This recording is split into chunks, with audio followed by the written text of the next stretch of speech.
So Ken, you pastor a large church in Nairobi and with lots of women. What do you notice about the women in your church and how they handle the Bible and what their needs are in regard to the Bible? So by God's grace, we've seen a growing hunger and thirst amongst the women in our church to understand the Bible more.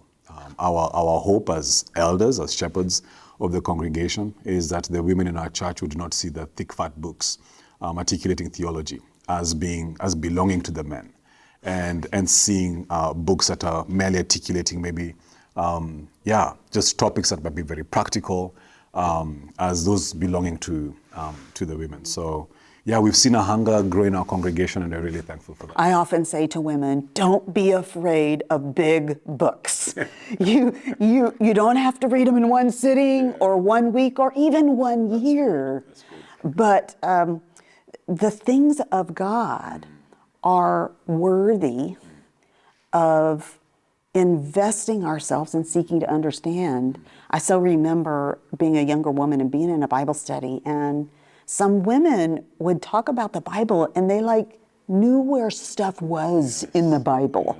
And a book of the Bible would be mentioned and they knew what that book of the Bible was about. And I just remember thinking to myself, I don't think I will ever know or understand the Bible like that. I remember thinking, you know what? That would take a lifetime to understand the Bible that way. And I've come to think, that's about right. I mean, I'm 61 and I am on my way of spending a lifetime seeking to understand the scriptures. But the thing about it is, the Bible is the one book that's worthy of spending a lifetime seeking to know and understand. Yeah, I think it all begins with men and women alike understanding that they have been made for God. They have been created for God. And what that means is that the thing that is most deserving of all their energies, mental included, is an attempt to know this God.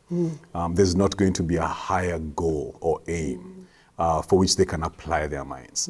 And once we get that right, it stops being about, is this complicated or is this simple? Does this apply for me or it doesn't apply for me?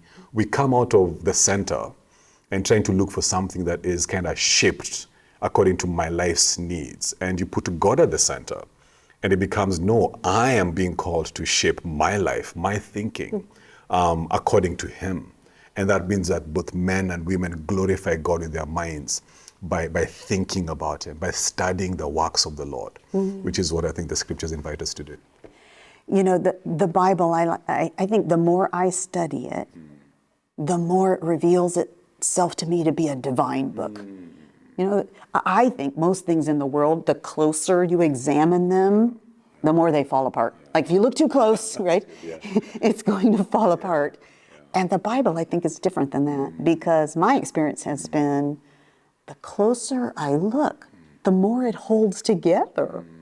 And the more I think that only God could put together a book that is so consistent and so reliable and comes together in such a beautiful way. What you're saying is so important, which is why it's important even for the women watching this video to understand we want to come to God on His own terms.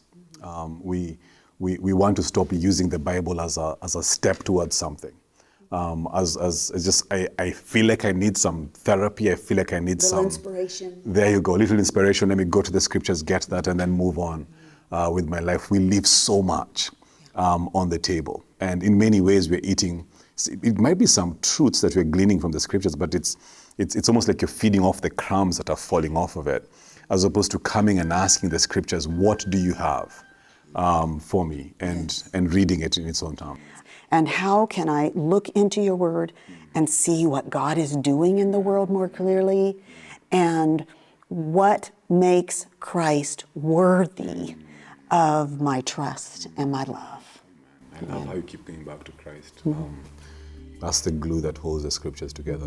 That's the Let's- climax of the story. Let's love him Amen. by loving his word.